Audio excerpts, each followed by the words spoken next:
Hello, I'm Niall MacKenzie, Head of the National Carbon Markets Unit in DEC, the Department of Energy and Climate Change. Then you're the perfect person to explain the principal changes in the carbon reduction commitment energy efficiency scheme. Is it basically as simple as it sounds of turning a recycling scheme into a tax?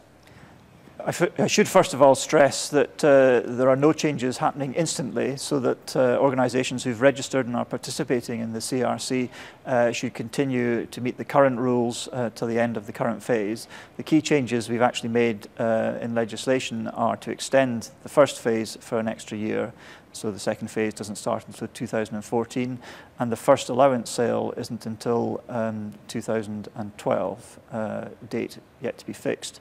But the key change which has hit the headlines is the issue of that we're not going to be recycling the payments that people make to government, and the government will retain the money. And in terms of the simplification aspects of this, do you recognise it's too complicated? And if so, what do you want to strip out? We do recognise it's overcomplicated. It's meant to be a simple scheme. We're trying to balance fairness and simplicity, and perhaps have erred too much on fairness and certainly made it overly complex. So what we're engaged in at the moment is what we're calling a dialogue rather than a formal consultation. We're keen to get everyone's ideas on how to simplify it and how best to simplify it and how quickly to simplify it, so that we can keep the main drivers of the scheme, which are to change people's behaviour and invest in energy efficiency measures, rather than the bureaucracy. Right, but how much help is there for energy efficiency? I mean, that's what people in the private sector and public sector want to know. The key issue with energy efficiency is the research we've done, the research Carbon Trust and others have done, shows that there's a lot of measures organisations can do which will save them money, but they are not doing because it's not sufficiently high profile. So it's not about government giving out money to help people invest in energy efficiency. All we are asking for is that people invest in the energy efficiency measures which will save them money. The penalty for those that don't is they pay a high level of tax. There are some organisations who can just write that off though, can't they? If you're a huge retail organisation, it might be easier to just say, you know what, we'll pay the tax.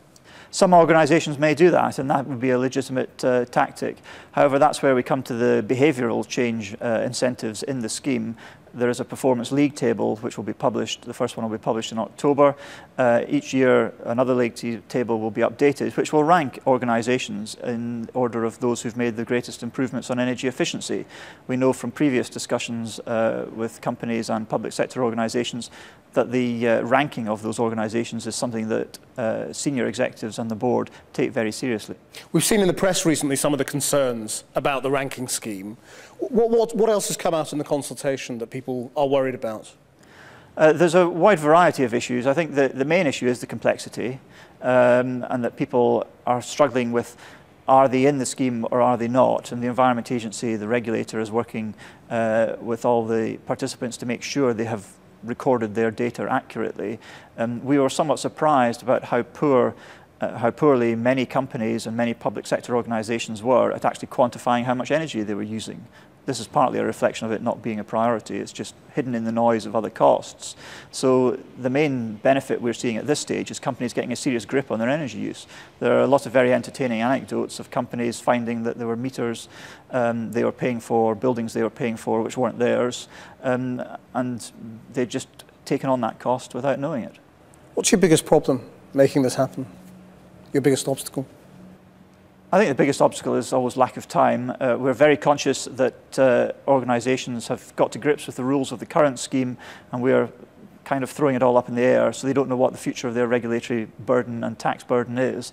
So my biggest problem is to give the simplicity and certainty to all the participants as quickly as possible, and then we need to leave it alone and let people comply with the scheme without constant tinkering, because business in particular needs certainty of the incentives of the scheme, not constantly having to meet changing goalposts. Thank you very much.